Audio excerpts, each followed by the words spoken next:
नमस्कार, आप देख रहे हैं एबीसी न्यूज। मैं हूं आपके साथ सौम्या मिश्रा। दिल्ली से करीब 200 किलोमीटर की दूरी पर हाथरस के गांव में भोले बाबा का सत्संग चल रहा था। पहले से ही इस सत्संग के पोस्टर छप चुके थे। सत्संग के लिए गांव के ही एक खुले खेत को चुना गया था। मंगलवार सुबह से ही हाथरस के आसपास भारी गर्मी और बेहद तेज उमस थी। उस उमस भरे माहौल में सत्संग की जगह पर यूपी, राजस्थान, हरियाणा, उत्तराखंड और दिल्ली से करीब 1.25 लाख भक्त सत्संग में शामिल होने के लिए पहुंचे थे। लेकिन सत्संग खत्म होने के बाद जैसे ही भोले बाबा वहां से निकले, वहां मौजूद भक्तों की भीड़ वहां से निकलने के लिए, या यूं कहें कि बाबा के चरणों की धूल लेने के लिए दौड़ पड़ी। और फिर वो हुआ जिसने पूरे देश को दहला कर रख दिया। हर तरफ बिखरी लाशें, जगह जगह तड़पते लोग, सत्संग स्थल से लेकर पूरे रास्ते तक, और यहां तक अस्पताल में भी तवे की तरह तपती धरती पर छटपटाती इंसानियत। जिसने भी ये मंजर देखा उसकी रूह कांप गई। एक साथ इतने लोगों की मौत की खबर जब जिला प्रशासन पर हुई तो राज्य सरकार तक पहुंची तो खुद सीएम योगी आदित्यनाथ को भी एक्शन में आना पड़ा। लेकिन अब हादसे के 27 घंटे बीत चुके हैं, पर कोई गिरफ्तारी क्यों नहीं हुई? सवाल यह है। 121 लोगों की जिंदगियां लीलने वाला यह बाबा कहां है? सवाल यह है। एफआईआर हुई है, लेकिन बाबा का नाम उस एफआईआर में क्यों नहीं है? सवाल यह है। ऐसा क्यों लग रहा है कि जब बात बाबाओं की आती है तो सत्ता पक्ष हो या विपक्ष हो, दोनों सेफ प्ले कार्ड खेलते हैं? आज इसी पर सवाल होंगे, जवाब हम लेंगे। हमारे साथ कुछ मेहमान जुड़े हुए हैं।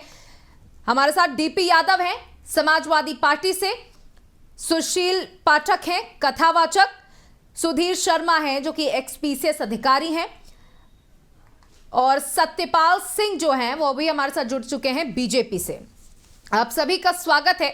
सबसे पहले मैं सत्यपाल सिंह जी आपके पास आना चाहूंगी। एफआईआर दर्ज हो गई है, आप जान रहे हैं ना कि 121 लोगों की मौत हो चुकी है, लेकिन उस एफआईआर में उस खूनी बाबा का नाम क्यों नहीं है? सबसे पहला सवाल यह है और इसका जवाब आप देंगे।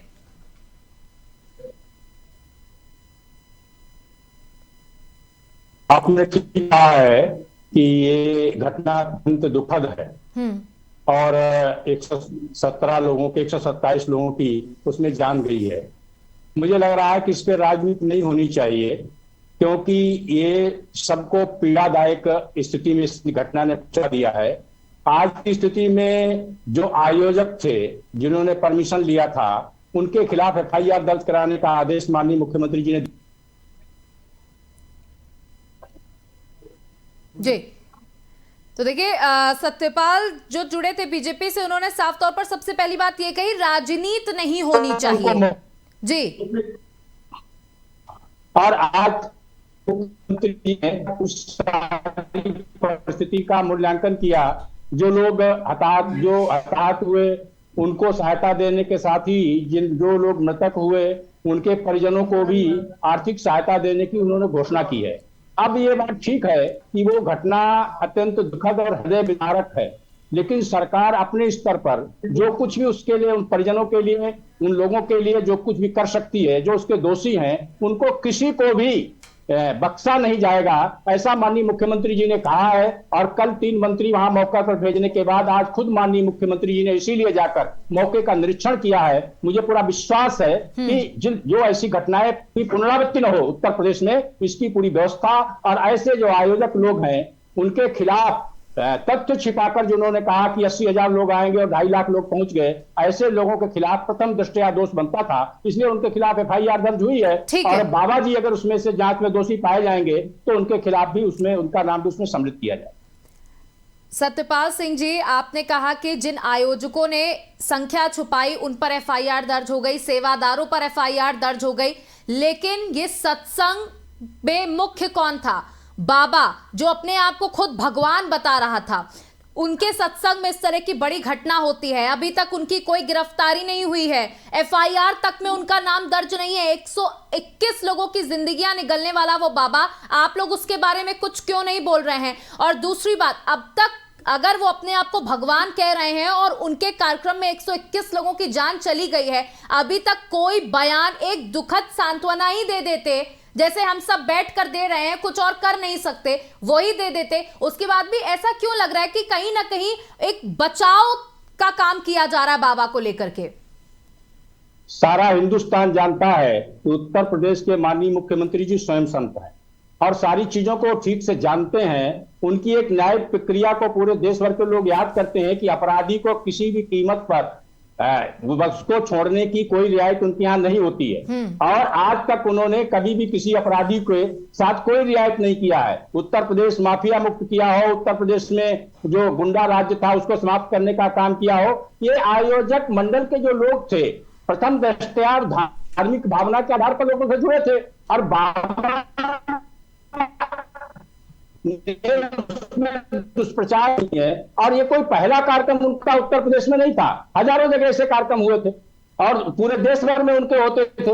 अब आज के बाद जांच का विषय है कि जो आयोजक थे, जो वहां सेवादार थे, उन्होंने जब इस विषय को उनका आयोजन का कार्यक्रम उन्होंने रखा था तो प्रथम दृष्टया वो दोषी थे, इसलिए प्रथम दृष्टया उनके खिलाफ FIR हुई है और उसमें से जो जो दोषी उसमें से पाए जाएंगे और जो मुख्य अतिथि होता है तो एकदम से मुख्य अतिथि तो वो उस कार्यक्रम में आए थे, उन्होंने वो न कार्यक्रम के आयोजक थे, न वो परमिशन लेने वाले थे, न वो संख्या बताने वाले लोग थे, वो केवल मुख्य वक्ता थे और मुख्य अतिथि के रूप में आए थे, चाहे संत हो चाहे कोई व्यक्ति हो। तो इसलिए अब उनका इसमें क्या दोष है? अच्छा। उन्होंने कैसे तथ्य छिपाकर लागू किया है, इसलिए उनके खिलाफ FIR दर्ज कराने की बात आगे आएगी, उनका नाम FIR में दर्ज होगा अगर वो दोषी पाए। जांच का विषय है, प्रथम दृष्टया जो दोषी थे इसलिए उनके खिलाफ FIR दर्ज कराइए। ठीक है, अभी आपने जो बोला है उस पर भी मेरे पास पूछने के लिए बहुत कुछ है, लेकिन और भी हमारे साथ मेहमान जुड़े हुए हैं, उनसे बात कर लेते हैं। DP यादव जी, देखिए सत्यपाल सिंह कह रहे हैं कि अगर जो प्रथम दृष्टया, क्योंकि 28 तकरीबन 25-26 घंटे बीत चुके हैं, इतना वक्त बीत चुका है, लेकिन अभी भी इस मामले को लेकर के अभी जांच चलेगी, महीनों चलेगी, उसके बाद देखिए कोई निष्कर्ष निकलता है, क्योंकि 121 जिंदगियां तो इनके लिए कोई मायने नहीं रख रही हैं।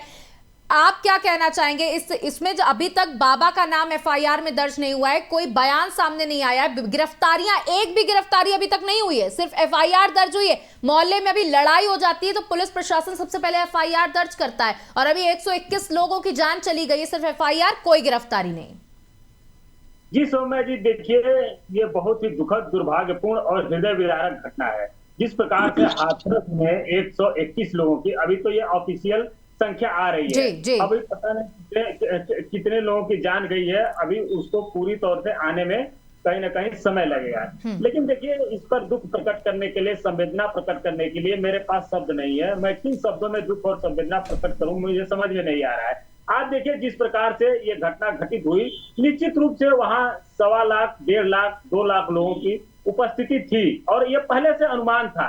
तो कहीं ना कहीं सुरक्षा मानकों की जिस प्रकार से अनदेखी की गई, जिस प्रकार से वहां पुलिस प्रशासन ने लापरवाही बरता, जिस प्रकार से वहां भीड़ को नियंत्रित करने के लिए कहीं ना कहीं एक योजना बनानी चाहिए, वो पूरी तौर से उसकी अनदेखी की गई। अगर योजनाबद्ध तरीके से किया गया होता तो निश्चित रूप से इतने लोगों की जान नहीं गई होती। अब भारतीय जनता पार्टी की सरकार है, डबल इंजन की सरकार है, कहीं ना कहीं अपनी विफलता को छुपाने के लिए तमाम तथ्य गढ़ेगी सरकार। लेकिन जिस प्रकार से वहां पर FIR दर्ज हुई और गिरफ्तारी कोई नहीं हुई, ये भी अपने आप में एक बड़ा प्रश्न चिन्ह है। अब गिरफ्तार करने के लिए किसको बुलाया जाए, किसको लगाया जाए, ये भारतीय जनता पार्टी के लोग ही बता सकते हैं। अच्छा DP यादव जी, देखिए अगर ये जो बाबा है, जो अपने आप को भोले बाबा के नाम से काफी प्रसिद्ध किए हुए हैं, अगर उनका थोड़ा सा बैकग्राउंड चेक किया जाए तो उनके ऊपर कई मामले भी दर्ज हैं और कई आपराधिक यौन शोषण जैसे मामले दर्ज हैं। लेकिन उन बाबा का महिमा मंडल करते हुए भी एक तस्वीर वायरल हो रही है, जिस तस्वीर को कहीं ना कहीं आपने भी मुझे लगता है देख लिया होगा। अखिलेश यादव के साथ उनकी तस्वीर वायरल हो रही है और जिद्दे हम एक वीडियो भी है जिसमें वो बाबा के बारे में बता रहे हैं कि वो कितने बढ़िया हैं और कितने उनका महिमा मंडल कर रहे हैं। देखिए सौम्या जी, लोग बाबा के पास जाते हैं, निश्चित रूप से तमाम लोग जाते रहते हैं। अब आसाराम बापू के पास अटल बिहारी वाजपेयी जाते थे, माननीय प्रधानमंत्री नरेंद्र मोदी जी जाते थे, तो क्या कहा जाए कि आसाराम बापू के विचारों से प्रभावित थे? आसाराम बापू के कहीं ना कहीं जो काम थे इनमें इनकी सहभागिता रहती थी, निश्चित रूप से लोग जाते रहते। लेकिन इस प्रकार के आयोजन को हमें देखना चाहिए। आप क्या करते थे, क्या नहीं करते थे, बाबा प्रवचन देते थे, लेकिन बाबा प्रवचन कर ही रहे थे। ठीक है। अगर ये घटना नहीं होती तो निश्चित रूप से लोगों का उस पर ध्यान नहीं गया होता, बाबा प्रवचन करके चले गए होते। लेकिन प्रथम दृष्टया जिस प्रकार से प्रशासनिक लापरवाही, सरकार की लापरवाही वहां नजर आ रही है, इसको हमें देखने और समझने की जरूरत है। ठीक है। अगर सरकार ने वहां पर सुरक्षा मानकों का पूरा ध्यान रखा होता, भीड़ को नियंत्रित करने के लिए पूरी तौर से योजना बनाई होती, तो निश्चित रूप से इतने लोगों की जान वहां नहीं गई होती। बिल्कुल। अब बाबा के पास कौन जाता था, कौन नहीं जाता था, इसमें हमें पढ़ने की जरूरत नहीं है। लेकिन कल जो घटना हुई, उस घटना को आप देखेंगे, अगर उस पर विचार करेंगे, उसका विश्लेषण करेंगे, तो ये बात सामने निकल करके आएगी।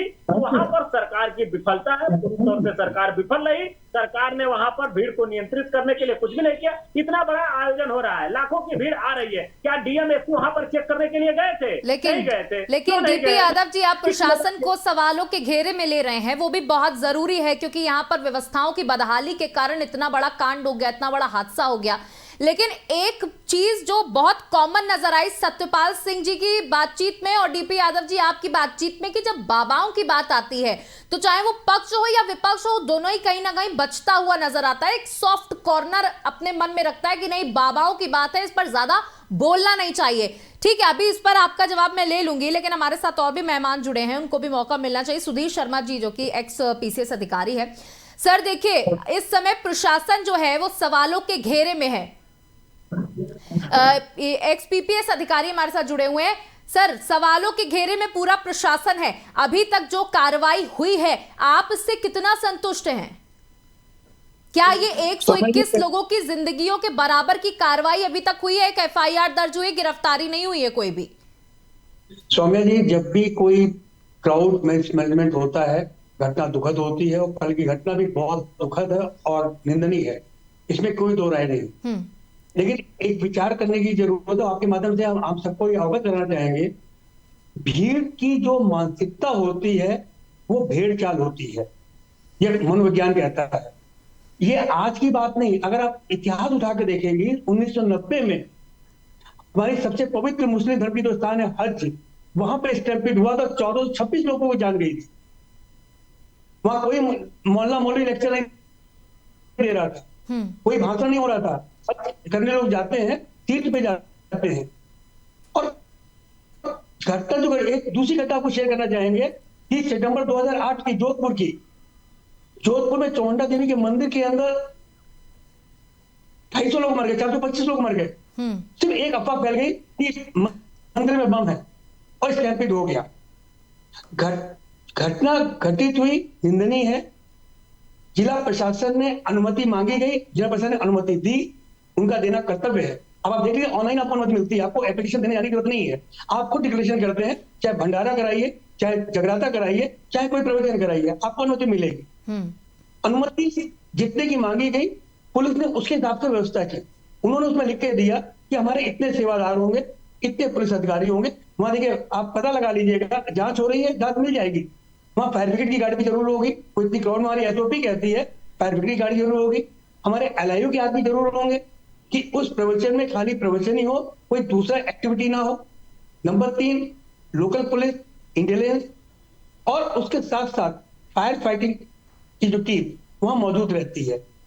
ये किसी को नहीं पता था कि ये जो तथाकथित बाबा जी हैं, उनके पांव छूने के चक्कर में, जैसा कि एसडीएम साहब की रिपोर्ट आई है, इतना बड़ा कांड हो जाएगा।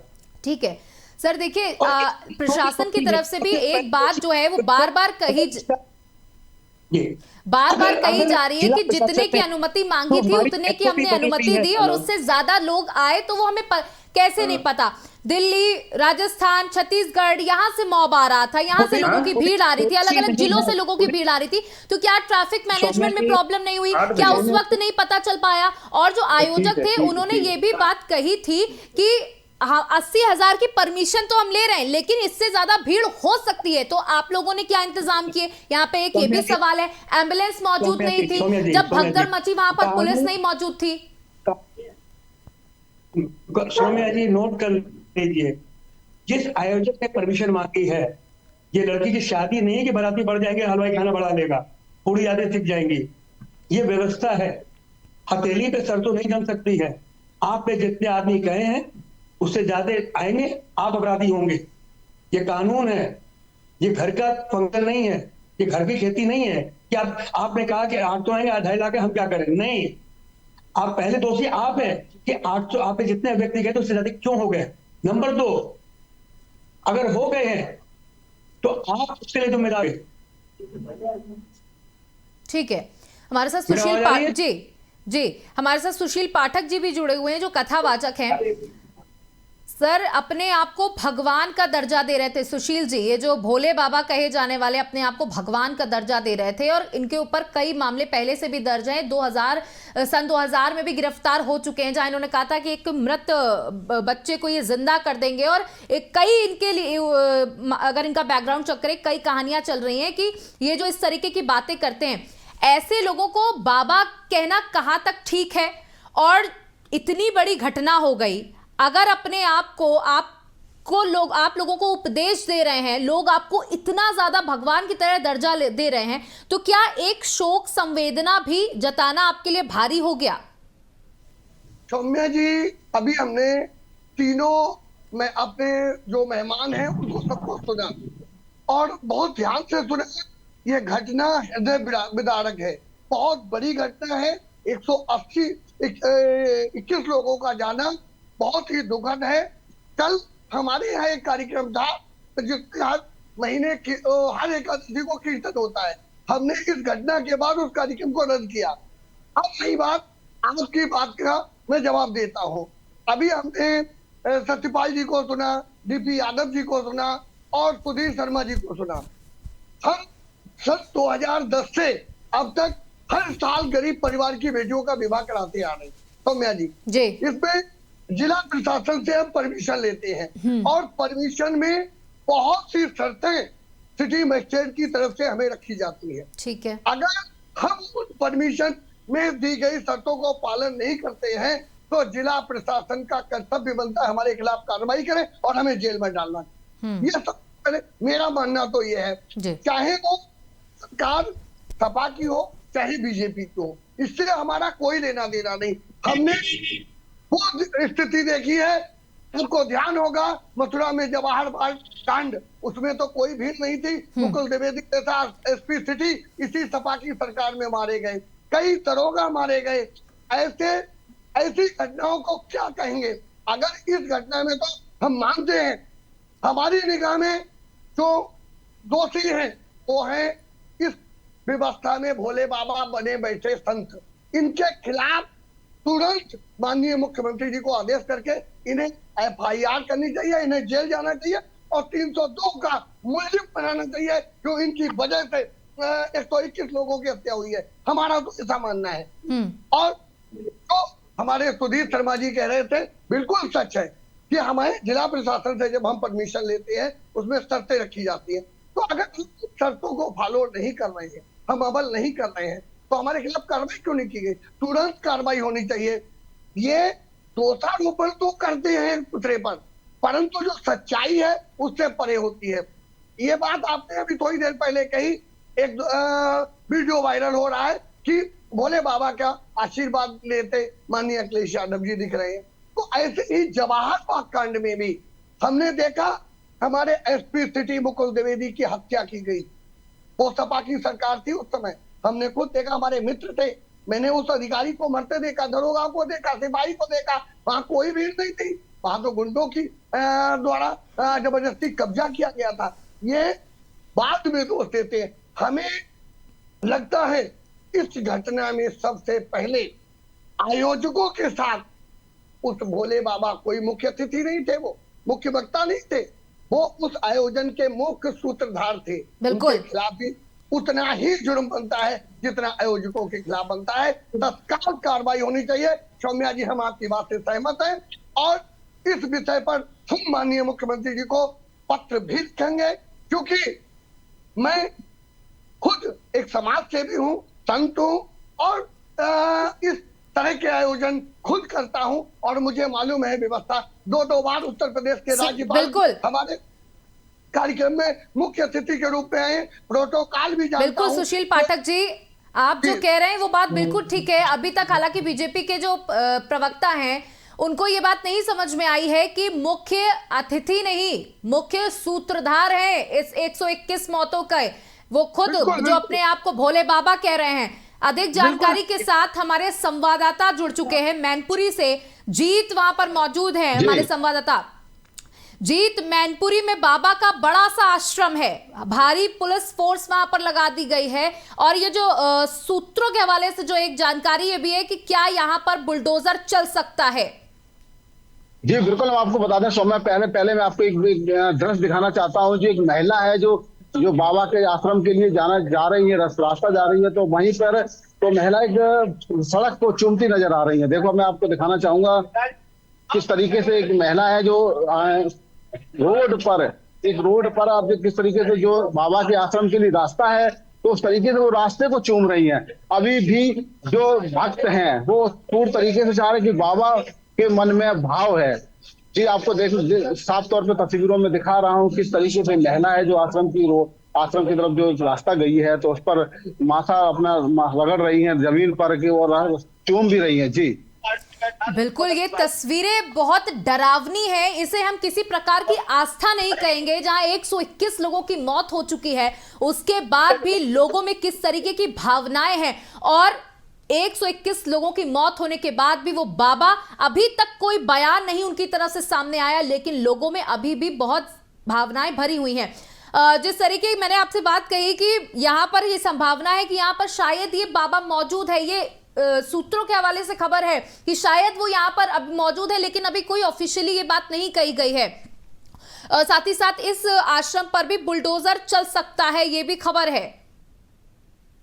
जी बिल्कुल सौम्या, मैं आपको बता दूं कि इस वक्त हम जो बिचमा में जो साकार विश्व शहरी के वो क्या कहते हैं आश्रम भी है, आश्रम में लगातार ऐसे पुलिस प्रशासन पूरी तरीके से अलर्ट है। जो कल जो हाथरस के गांव सिकंदराबाद में जो धमकड़ के दौरान 121 लोगों की मौत हुई है, तो उसके बाद जो बाबा भोले हैं वो यहाँ पर आने के बाद जब से अभी तक 24 घंटे से ज्यादा बीत गए हैं, लेकिन अभी तक किसी तरीके की कोई भी प्रशासन में हलचल नहीं है। प्रशासन लगातार उनके आश्रम को घेरे हुए है, लेकिन अभी तक बाबा की कोई सूचना नहीं मिली। बाबा की सूचना मिली थी कि बाबा आश्रम के अंदर ही है, लेकिन अभी तक ऐसी कोई भी कर सके कि बाबा आश्रम में है या नहीं है। जी बिल्कुल, देखिए अलग अलग जिलों से, अलग अलग राज्यों से लोग वहां पर पहुंचे थे। 80,000 की अनुमति थी, उतनी ही कैपेसिटी थी, लेकिन 2.5 लाख लोग वहां पर पहुंचे। ऐसा अनुमान लगाया जा रहा है कि 2.5 लाख से ज्यादा लोग वहां पर पहुंचे। अलग अलग जिलों के लोग थे। आपसे जानना चाहूंगी कि आप जहां पर मौजूद है, क्या वहां पर के भी कई लोग उस सत्संग में शामिल होने के लिए गए थे, या आसपास के आपके जिले के भी कई लोग शामिल होने गए थे जिनके घर में आज कोहराम की स्थिति है? जी बिल्कुल सौम्या, मैं आपको बता दूं कि यहाँ पर मैनपुरी से भी बताया जा रहा है कि मैनपुरी से भी एक यहाँ से बस भर के गई थी, जो वहाँ सिकंदराव में जो आश्रम में क्या कहते हैं वो सत्संग हो रहा था, तो उसमें अब मैनपुरी में जो यहाँ पर जो श्रद्धालु है, लेकिन यहाँ पे जो श्रद्धालु है वो किसी तरीके की कोई भी अभी बात कहने को नहीं तैयार है। जी, तो आप लगातार हमारे साथ बने हुए रहिएगा, हम आपके पास वापस आएंगे। तो आपको कुल मिलाकर बता दें, देखिए कभी हमारे संवाददाता ने तस्वीर भी दिखाई कि जहां पर एक महिला, जहां बाबा का आश्रम है, उस सड़क पर अपना माथा टेकते हुए उसे उस रोड को चूमती हुई नजर आई, जहां पर विश्वास इतना ज्यादा है, लेकिन इन विश्वास का कितना विश्वासघात ये बाबा कर रहे हैं, कथित बाबा कर रहे हैं, वो बहुत ही डरावनी तस्वीरें हैं। वापस हम अपने डिबेट पर आते हैं, हमारे साथ हमारे कई मेहमान जुड़े हुए हैं। मैं वापस से सुशील पाठक जी, कथावाचक हैं, उनके पास जाना चाहूंगी। सुशील जी, देखिए आपने भी तस्वीरें देखी कि किस तरीके से वो महिला जो है वो उस रोड को चूम रही है, उसे अभी भी विश्वास है कि बाबा आएंगे, आशीर्वाद देंगे, उनके दुख को हरेंगे। क्या लोगों की इस बेबसी का फायदा ये कथित बाबा उठा रहे हैं? देखिए सौम्या जी, मैं एक बात कहूंगा, अभी हमारी बरेली में एक घटना घटी है जिसमें 2 समुदाय ने गोली चलाई, और योगी आदित्यनाथ जी ने, माननीय मुख्यमंत्री जी ने सख्त निर्देश दिया, दोनों की बिल्डिंगें धराशायी की गई।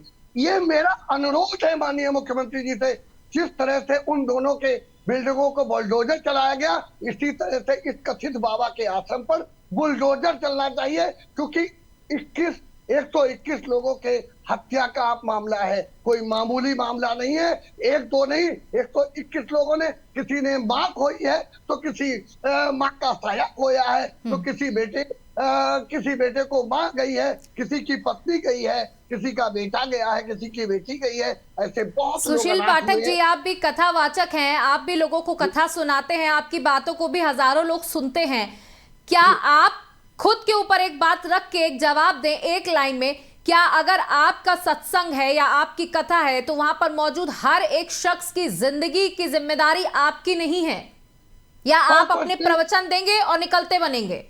100% जिम्मेदारी हमारी है। ठीक है।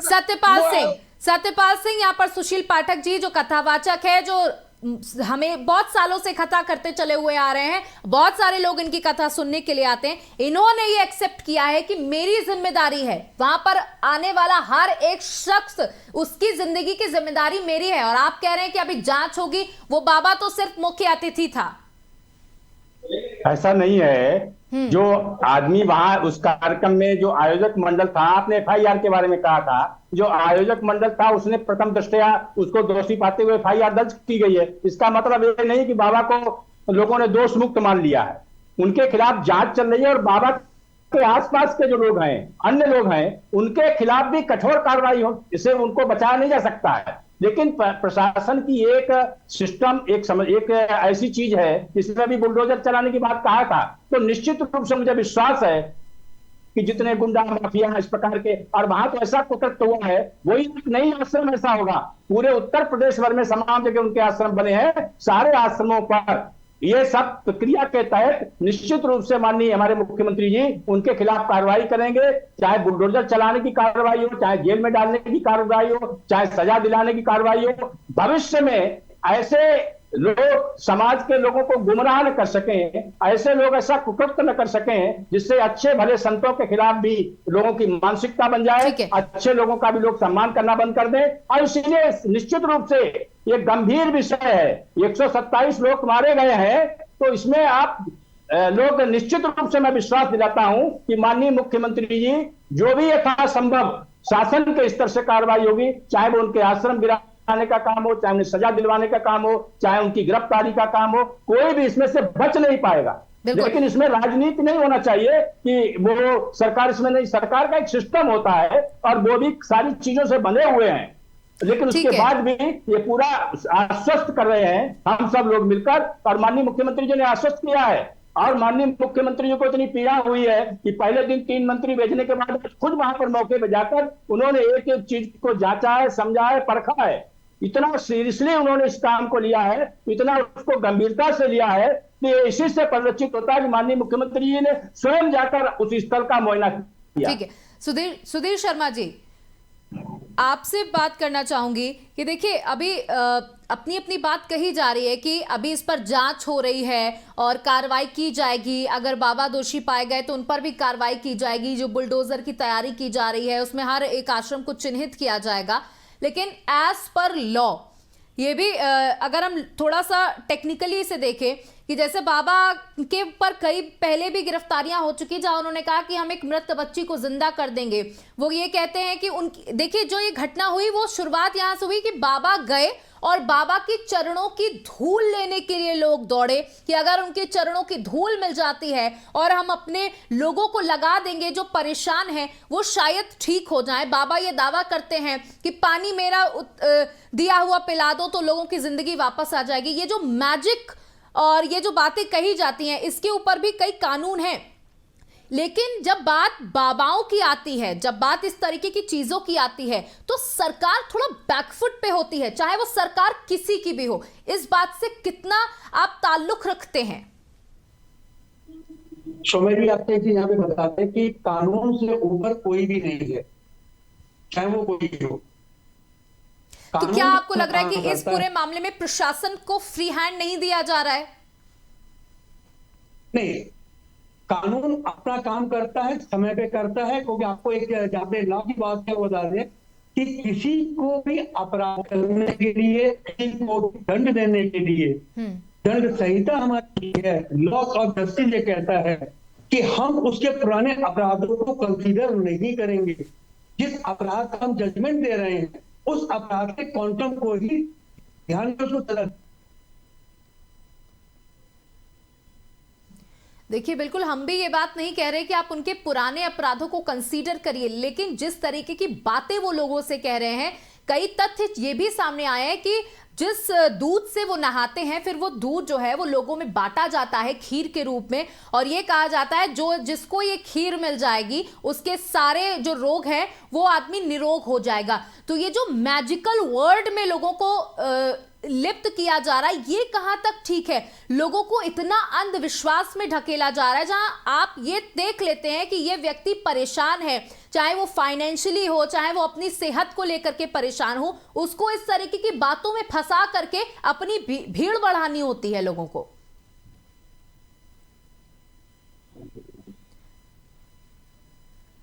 जी सुधीर शर्मा जी सुन पा रहे हैं?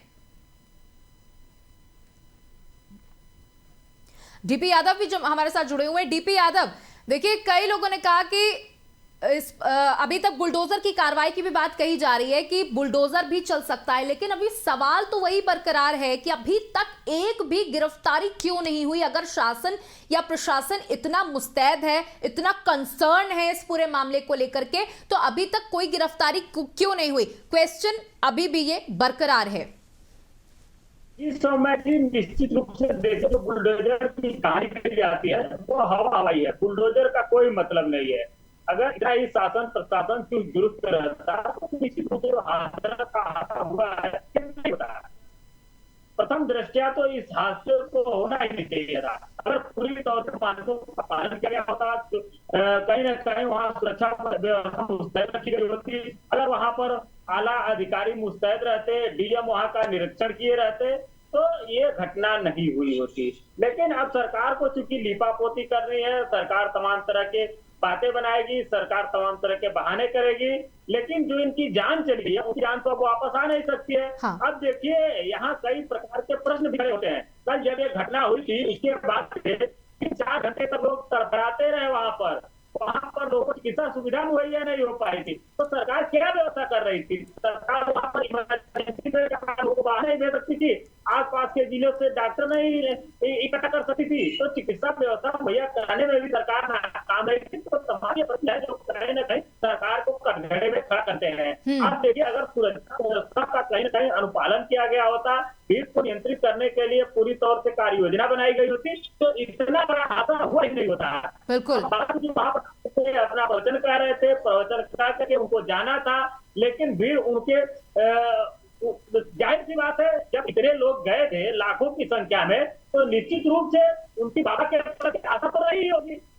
ऐसे तो जाता नहीं है कोई, लेकिन इस प्रकार के बाबाओं के ऊपर भी लोगों को विचार करना चाहिए। मैं आपके चैनल के माध्यम से कह रहा हूँ कि लोगों को चाहिए कि वो अंधविश्वासी मत बने। बिल्कुल तो बिल्कुल इन लोगों पर विश्वास ना करें। लोग अपने भी कहीं ना कहीं दिमाग बुद्धि लगाएं, लोग देखें कि इस प्रकार के बाबा के ऊपर विश्वास करके अपनी जान को जोखिम में क्यों डाल रहे हैं। लोग वैज्ञानिक तरीके से सोचें। कहीं ना कहीं आजकल के जो है डिजिटल जमाना हो गया है, लोग अगर इस प्रकार से लोग बाबाओं के चक्कर में पड़ेंगे तो निश्चित रूप से उनकी जान ऐसी जाती रहेगी। और ये तो जब तक बाबाओं ने इस प्रकार का व्यवसाय बना लिया है, लोगों को एक जगह इकट्ठा करके तमाम तरह के एडवर्टाइजमेंट करके तमाम तरह के कंटेंट बना करके लोगों से धन उगाही का काम बिल्कुल डीपी यादव जी, जैसा आपने कहा कि अब एक तरीके का ये व्यवसाय बन चुका है जहां लोगों को ये देखते हुए कि वो परेशान है तो उनको इस तरीके की चीजों में लिप्त किया जाए।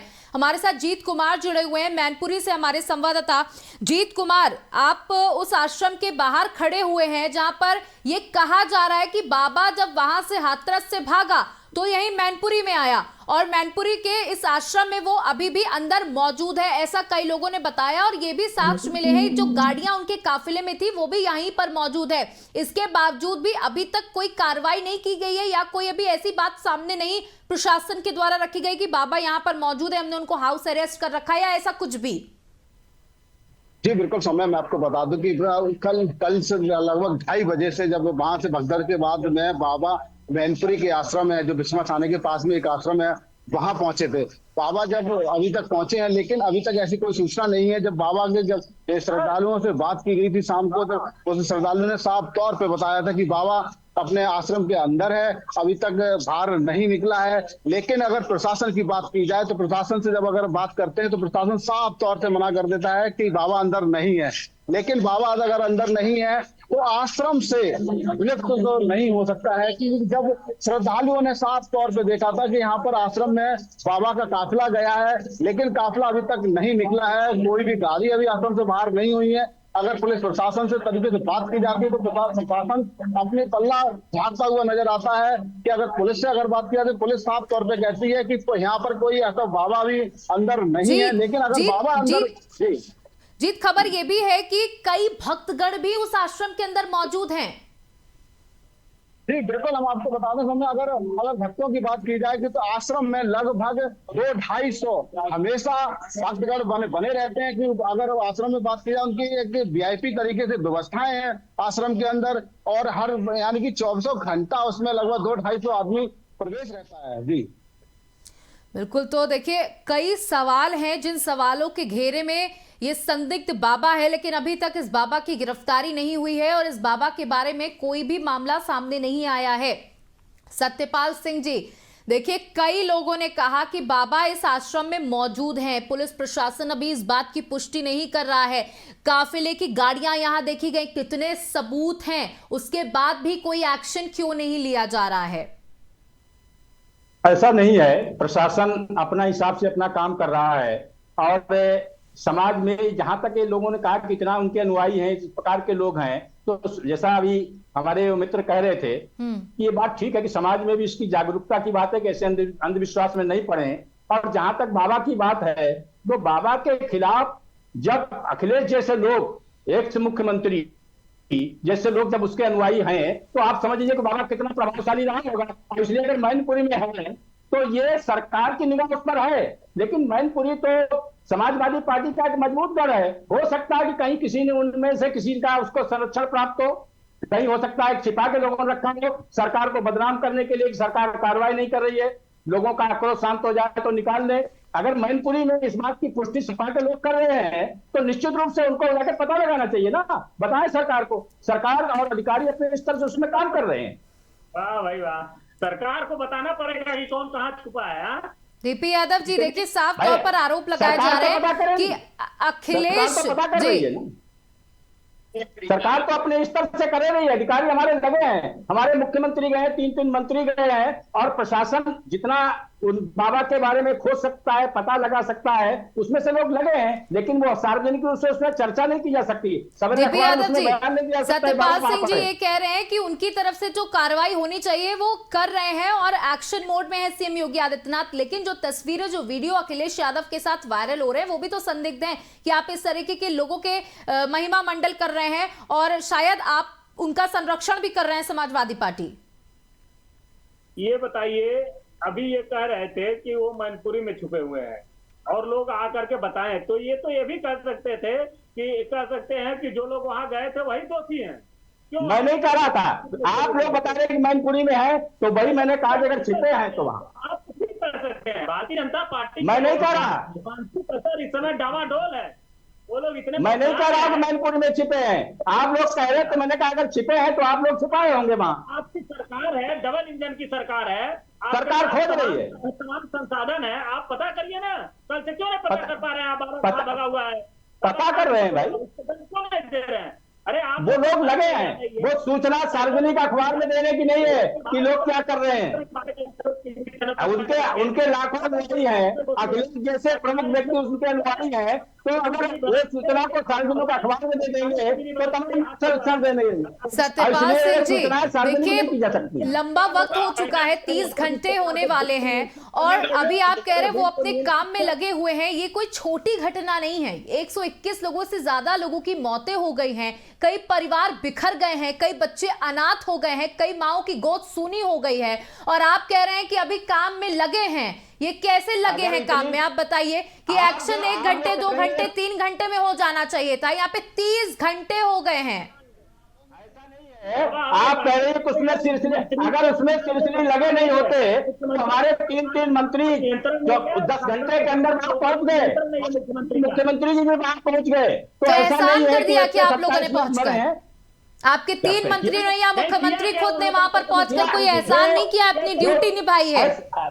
नहीं तो हम यह कहां कह रहे एहसान किया है? आप कह रहे कि लापरवाही नहीं हुई है, उन पर एक्शन लेने में कोई लापरवाही नहीं हुई है। तत्काल जैसे ही घटना की जानकारी हुई, जिले का प्रशासन, 3 मंत्री, मुख्यमंत्री, उत्तर प्रदेश में इससे मुख्यमंत्री से बड़े तो कोई अधिकारी है नहीं, जो भी तुरंत तत्काल मौके पे गए, तत्काल मंत्री जी गए। और उसमें से जब व्यक्ति जिसके हजारों अनुयायी हैं, लाखों अनुयायी हैं, अभी उसके बारे में खोजने में किसने कहा उसको छिपा रखा है? अगर पहली बात तो ये कि चर्चा आम तौर पे है कि यहाँ है नहीं, जैसे आप कह रहे हैं कि मैनपुरी में है, तो मैनपुरी में प्रशासन लगा है, वो ढोल पीट के तो प्रशासन नहीं बताएगा कि मैं लगा हूं। अगर लगा बता देगा तो लोग और इधर उधर करेंगे।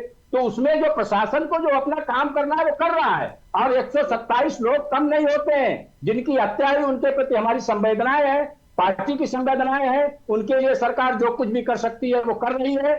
तो ऐसा नहीं है। और वो बाबा बच नहीं पाएंगे, बाबा नहीं बच पाएंगे, उनके समर्थक नहीं बच पाएंगे, जो आयोजक नहीं बच पाएंगे, और जो भी षड्यंत्र में शामिल होगा, चाहे कितना बड़ा व्यक्ति हो, वो निश्चित रूप से उसको भी इस पाप का जो भागीदार है उसको भी सजा मिलेगी। ठीक है। सुशील पाठक जी, एक जिम्मेदार कथावाचक होने के नाते मैं आपसे एक सवाल पूछना चाहती हूँ, क्या इस पर भी एक कानून होना चाहिए कि इतनी क्षमता के बाद इस तरीके का मॉब एक साथ आप इकट्ठा नहीं कर सकते हैं?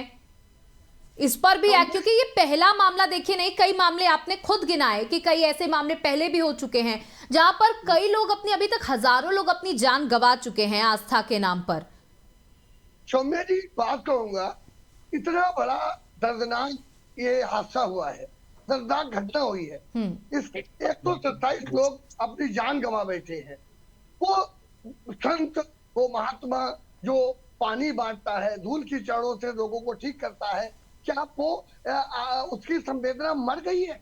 उसे सामने एक वीडियो वायरल करके क्या इस पूरा देश इस घटना से स्तब्ध है? उसे नहीं सामने आना चाहिए, उसे खुद सामने आना चाहिए। और उसे सामने आकर ये कोई जल नहीं दे सकता, कोई चरणों की धूल सही नहीं हो सकती। जो हो सकता है वो ये लोग, ये सच है कि लोगों को अंधविश्वास छोड़कर, आपने जो कहा इस पर एक पैराग्राफ एक निश्चित होना चाहिए। अगर इस तरह की घटना हमारे कार्यक्रम में होती है तो हमारे खिलाफ भी उतना ही एक्शन होना चाहिए जितना कि एक्शन जिस तरीके से किया जा रहा है। क्योंकि आप खुद बताइए, 127 लोग मर गए, पूरा देश स्तब्ध है। कई बच्चों ने अपनी माँ खो दी, तो कई माओं ने अपने लाल खो दिए। तो ऐसे अनाथ हुए परिवारों के साथ उस बाबा की संवेदना कहाँ मर गई जो कहीं जाके बिल में छिप गया? कल तक प्रवचन कर रहा था, कल तक लोगों के लिए जल बांट रहा था, धूल बांट रहा था, आज उसकी संवेदनाएं मर चुकी हैं क्या? इसके खिलाफ मेरा मानना है माननीय मुख्यमंत्री जी को तत्काल कार्रवाई करनी चाहिए। और जिस तरीके से बुलडोजर की कार्रवाई होती है उसी तरह से इसके आश्रम पर भी बुलडोजर चले ताकि ये बिल्कुल। देखिए, जहां एक तरफ कहा जा रहा है कि ये जो बाबा है ये मैनपुरी में मौजूद है, ऐसे सूत्र बता रहे हैं, वहां पर लोग मौजूद बता रहे हैं कि बाबा अपने इस आश्रम में मौजूद है, लेकिन अभी तक बाबा की गिरफ्तारी नहीं हुई। लेकिन बीजेपी के लोग ये कह रहे हैं कि अभी जांच चल रही है। जब देखिए, बार बार मैं इस बात को कहूंगी क्योंकि शक यहाँ पर बहुत बड़ा पैदा होता है कि जब बात इस तरीके की होती है, जब बात बाबाओं की आती है, तो सरकार, पक्ष, विपक्ष, राजनीतिक लोग बोलने से इतना परहेज क्यों करते हैं? अभी मामला कुछ और होता तो विपक्ष भी बढ़ चढ़ कर बोलता, लेकिन यहाँ पर मामला दूसरा हो गया कि योगी आदित्यनाथ ये बात कह रहे हैं कि इस मामले पर राजनीति नहीं होनी चाहिए, लेकिन उसी वक्त उन्होंने अखिलेश यादव की तस्वीर का भी जिक्र कर दिया। अब अखिलेश यादव वर्सेस योगी आदित्यनाथ हो गया है। लेकिन जीत, आप मैनपुरी में मौजूद हैं, कई लोगों की मौत हो गई है, और किस वजह से हुई है ऐसे बार बार रिपीट करना भी ठीक नहीं होगा कि क्यों हुई है, कहां पे वो लोग मौजूद थे। लेकिन इस बात को मैं जानना चाहती हूं, आप देख रहे हैं जैसा आपने भी एक तस्वीर एक महिला की दिखाई, क्या लोगों में अभी भी उस तरीके की आस्था उस बाबा के लिए बरकरार है? जी बिल्कुल। अब अगर हम सौम्या जी आपको बता दें कि जहां पर एक तरफ जो बाबा भोले बाबा अपने आप को एक बहुत बड़ा संत बताते हैं, लेकिन कहीं ना कहीं उनकी आस्था को लेकर अगर बात की जाए तो यहाँ पर अभी हाल ही में अभी आप देख रहे हैं हाथरस की जो घटना है, लगभग 121 लोगों की मौत हो चुकी है। लेकिन अभी भी यहाँ पर जो आश्रम बना हुआ है, आश्रम के अंदर अगर बात की जाए 100-150 लोग मौजूद हैं। अगर अगर यहाँ की जो आस्था की लेकर बात की जाए, जो मैंने आपको अभी हाल ही में दिखाया, तो एक महिला जो जमीन चूम रही थी। लेकिन अभी ऐसा भी और लोगों से जब यहाँ पे बात हुई है तो कुछ लोग तो ये कहते हैं कि जो भोले बाबा हैं, वो भोले बाबा जब सत्संग में आते हैं तो बता रहे हैं उनकी पैरों की धूल लेने के लिए तरसते हैं कि उनकी पैरों की धूल मिल जाए। बताते हैं कि पैरों की धूल से अगर कोई समस्याएं होती हैं, कोई बीमारी होती है तो ठीक हो जाती है। लेकिन ऐसा ऐसा अभी तक भविष्य ऐसा नहीं हुआ है कि किसी के पैर की धूल से कोई ठीक हो सके। लेकिन यहाँ कुछ अंधभक्त लोग हैं जो लगातार ऐसे लोग बाबा पर विश्वास करते हैं। लेकिन अभी एक हाल ही में एक लोगों से अभी मेरी बात हुई थी तो उन्होंने साफ तौर पे बताया था कि ऐसा कुछ नहीं है। जो यहाँ के रहने वाले थे, जो आश्रम के पास में ही रहने वाले थे, उन्होंने साफ तौर बताया था कि अगर ऐसा होता तो बाबा, अगर वो अपने आप को भोले बाबा बताते हैं तो जो इतनी 121 जो मौतें हुई हैं तो उनको लेकर क्यों नहीं सामने आ रहे हैं, उनको ठीक क्यों नहीं किया जा रहा है। बिल्कुल जीत, यहाँ पर बहुत सारे सवाल उठ करके खड़े हो रहे हैं। सत्यपाल सिंह जी, मैं आपसे एक बहुत छोटा सा सवाल पूछना चाहती हूं, लेकिन बहुत वाजिब सवाल है। जब मुख्यमंत्री का कहीं पर दौरा होता है तो उसके पहले डीएम, एसडीएम, बड़े बड़े अधिकारी वहां पर पहुंचते हैं, उस मैदान को भांपते हैं कि यहाँ पर 5 लाख लोग बैठ पाएंगे, नहीं बैठ पाएंगे, निकासी के अलग रास्ते बनाए जाते हैं, आवागमन के अलग रास्ते बनाए जाते हैं, पूरे ट्रैफिक को चेक किया जाता है कि कहां से मुख्यमंत्री की एंट्री होगी, कहां से उनकी एग्जिट होगी, यहां पर बैरिकेड्स लगा देने चाहिए, यहां पर ये दुकानें बंद करा देनी चाहिए, ऐसा होता है। लेकिन यहां पर आपने सीधे पूरा ठीकरा आयोजकों पे फोड़कर अपने हाथ झाड़ लिए। अब आप ये कह रहे हैं कि परमिशन 80,000 की मिली थी, उसके बाद क्या हो रहा है ये हमें नहीं पता। तो क्या मतलब एक साइन कर देने से आपकी जिम्मेदारी खत्म हो जाती है? आपको ये दिखाई नहीं दे रहा था कि वहां से लोग आए जा रहे थे सीमाओं से हाथरस की? आपको नजर नहीं आ रहा था कि 80,000 से ज्यादा की भीड़ है? या आपको ये नहीं पता कि इस तरीके के कार्यक्रमों में भीड़ अधिक हो जाती है? आपकी कोई जिम्मेदारी नहीं बैठती है। फिर दूसरी बात, जहां यह भी बताया गया कि भगदड़ के दौरान इसलिए ये घटना बड़ी इसलिए हो गई क्योंकि रास्ता बहुत पतला था, बहुत छोटा था और सिर्फ एक था। तो बाबा को ही साफ तौर पर निकालने में, उनके काफिले को आगे बढ़ाने में ही पूरा रास्ता खत्म हो गया। प्रशासन के ऊपर कोई कार्रवाई आपने नहीं की अभी तक। एक भी आपका अधिकारी इस कटघरे में नहीं खड़ा हुआ है कि उसकी जिम्मेदारी हुई है। आप कार्रवाई कर कहां रहे? ना बाबा पे कार्रवाई की, ना आपने कोई अधिकारी पर कार्रवाई की, सिर्फ आपने आयोजकों पर ठीकरा फोड़ करके खुद साइडलाइन हो गए।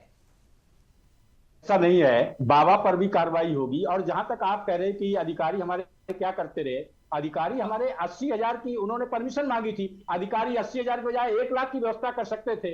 आकस्मिक रूप से कहीं 2.5 लाख लोग एकदम से आ गए तो प्रशासन जो व्यवस्था कर सकता था, उसके वो जिस सिस्टम से कर सकता था उसी सिस्टम से करने का प्रयास किया। फिर बाबा जी ने जो प्रवचन उसमें दे दिया कि हमारी धूल जो लोग अपने मस्तक पे लगा लेंगे उनसे उनको जो है उनको मनोकामना पूर्ण हो जाएगी। बाबा जी जब मंच से उतरे हैं तो जो न आयोजक उसको संभाल पाए, न बाकी लोग संभाल पाए, वो एकदम से सारा मार उमड़ा जो 2.5 लाख लोग तो उमड़ पड़े। और भीड़ में उसमें लोगों ने देखा ही नहीं कि बाबा के गिरने किधर से जाना है, क्या करना है। तो आकस्मिक रूप से एक 10 मिनट के अंदर सारी घटना हो गई जिसपे कोई आदमी बेसिक चीज एम्बुलेंस भी वहां पर मौजूद नहीं थी। 80,000 लोगों की चलिए बात कर लेते हैं, अगर 80,000 लोगों में ही 10 लोगों की मौत हो जाती तो वहां पर एम्बुलेंस भी मौजूद नहीं थी। फिर आप क्या जवाब देते इस पर? नहीं, ऐसा नहीं होगा, मेरी जानकारी में ऐसा नहीं होगा। और फिर जिस अस्पताल में एडमिट कराने गए वहां पर भी बेडों की व्यवस्था नहीं थी। एक साथ 3-3 लोग, कुछ लोगों में ऑक्सीजन बाकी थी तो जब अस्पताल में गए तो वहां पर ऑक्सीजन सिलेंडर नहीं थे। तो बदहाली तो चारों तरफ है ना, कहां जवाब देते फिरेंगे आप लोग? ऐसा नहीं था, वहां किसी अस्पताल में व्यवस्था नहीं होती कि 50,000 25,000 लोग एकदम से घायल होके आ जाए। वहाँ छोटे छोटे अस्पताल होते हैं, जिला मुख्यालय का भी होता है, जहाँ 25 लोग 30 लोग आकस्मिक रूप से आ जाएंगे, उनका हो सकता है। लेकिन अगर 50,000 लोग आ गए तो अगर उस हॉस्पिटल में आ जाएंगे तो कितने वहां डॉक्टर होते हैं, कितने कंपाउंडर होते हैं, इनका कोई 5 मिनट में उसको मरीज नहीं किया जा सकता है। ये ठीक है कि उनके पास जो साधन था, जो व्यवस्था थी, उसी व्यवस्था के आधार पर उन्होंने किया, और मैनेज करने में बाहर से 1 घंटा 2 घंटा बाहर के डॉक्टर आए, बाहर के लोग आए, तो उसमें समय लगता है। वहां तो जो स्टाफ होगा उतने तो रहेगा ना, एकदम से स्टाफ वहां 500 या 2000। सत्यपाल सिंह जी, अभी अभी आप कोरोना से निकले हैं, कुछ सीख लेते। आप बड़ी बड़ी बातें कर रहे हैं यहाँ पर बैठ के। कोरोना अभी यहाँ पर गया है, हमने देखा कितने लोगों की जान चली गई, उसके बाद तो अपने हेल्थ स्ट्रक्चर को मजबूत कर लेना चाहिए ना। बड़ी बड़ी बिल्डिंगें बना करके फीता काट देने से कुछ नहीं होता है, वहां पर व्यवस्थाएं करने की जरूरत होती है। आप कह रहे हैं अचानक से 50,000 लोग, अरे चलिए 50,000 की जिम्मेदारी नहीं लेते, 5,000 की तो लेते हैं। आप कोरोना की बात कर रहे हो ना, तो कोरोना जितना हिंदुस्तान में माननीय प्रधानमंत्री मुख्यमंत्री ने जिस हिसाब से उसको कंट्रोल किया, सारी दुनिया की दशा देखिए। और उत्तर प्रदेश के एकमात्र मुख्यमंत्री ऐसे थे जो कोरोना काल में जिन्होंने हर मुख्यालय पर जाकर, लोगों के दरवाजे पर जाकर एक एक कुंडी खटकाई, ऐसा नहीं है कि यहाँ लोग संवेदनशील लोग नहीं है। ऐसा कहां तक सारे देश में ऐसा मुख्यमंत्री होगा जो जाके कोरोना पीड़ित के घर के दरवाजा खटका है, जिसका पिता एक्सपायर हो जाए और जिसकी अर्थी को कंट्रोल जाए, और अधिकारियों के बीच में बैठक करके और सारी चीजें व्यवस्था को बनाता है। सत्यपाल सिंह जी, देखिए 121 लोगों से ज्यादा की जाने गई हैं, तो सवाल तो आपसे पूछे जाएंगे, इसमें आपको बिलखने की कोई जरूरत है नहीं, क्योंकि अभी तक आपने कोई गिरफ्तारी नहीं की है, उस फरार बाबा का कोई पता आपके पास नहीं है, ना आपने अपने कोई अधिकारी के ऊपर कार्रवाई की है। यहाँ पर बैठ करके सिर्फ आप बड़ी बड़ी बातें और आवाज तेज करने से कुछ नहीं होगा। सुशील पाठक जी, आप सभी का हमारे साथ जुड़ने के लिए जीत बहुत बहुत शुक्रिया। तो बता दें कि अभी तक इस पूरे मामले पर एफआईआर जरूर दर्ज कर ली गई है, लेकिन अभी तक किसी की भी गिरफ्तारी नहीं हुई है, किसी को भी जिम्मेदार ठहराया नहीं गया है। एफआईआर दर्ज हुई है, कई सेवादारों के उसमें नाम है, लेकिन बाबा का नाम नदारत है। और हमारा सबसे बड़ा सवाल यही है कि जिस बाबा की वजह से इतना बड़ा कांड हुआ, इतना बड़ा हादसा हुआ, 121 लोगों की जानें चली गई, 12 जिलों से लोग आए हुए थे, उनके कितने लोगों की जान चली गई, कई माओं के लाल निछावर हो गए, कई पतियों ने अपनी पत्नियों को खो दिया, कई का तो पूरा परिवार उजड़ गया। इन सब का जिम्मेदार कौन है? सिर्फ राजनीति करने से, खाना पूर्ति करने से या चेक साइन करके दे देने से शायद कुछ नहीं होगा, लेकिन अभी तक कोई बड़ी कार्रवाई नहीं हुई है। और यह माना जा रहा है कि सूत्रों के हवाले से यह खबर है, पुष्टि नहीं है, कि मैनपुरी में वो बाबा मौजूद है और कई अनुयायी भी उसके उस आश्रम में मौजूद हैं। साक्ष्य हैं, लेकिन कार्रवाई अभी तक नहीं। फिलहाल इतना ही, बने रहिएगा ABC न्यूज़ के साथ। नमस्कार।